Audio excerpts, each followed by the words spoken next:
આ 25 દિવસનો સરગવાનો રોપો છે. આ જાતે જ તૈયાર કર્યો હતો અને આજે હવે આપણે આને ટપમાં વાવી દઈએ છીએ. ટપ આખું ખાલી જ છે, બીજું કાંઈ આમાં નથી વાવેલું. તો હવે આપણે થોડો ખાડો કરી નાખ્યો છે, એમાં આ રોપાને વાવી દઈએ અને જોઈએ છે કે આ ટપમાં કેટલો મોટો થાય છે.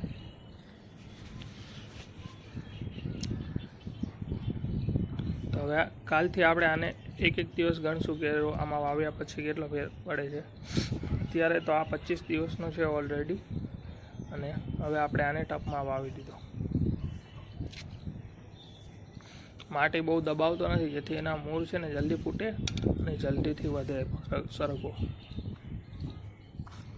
અમે સરગવામાં 8 થી 9 મહિનામાં સિંગો આવી જાય છે, પણ આ જગ્યા નાની છે એટલે માટે જોઈએ છીએ હવે સિંગો આવે છે કે નહીં. પણ મોટો મસ્ત થઈ જશે આમાં, કેમકે અમે આ જ્યાં વાવ્યો હતો ને એમાં ઘણા બધા સરગવા ભેગા હતા નાની એવી જગ્યામાં, તો પણ આટલો મોટો થઈ ગયો.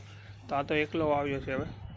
હવે આમાં થોડું પાણી નાખી દઈએ આપણે, જેથી કરીને માટીમાં ભેજ રહે અને સરગવો સુકાય નહીં.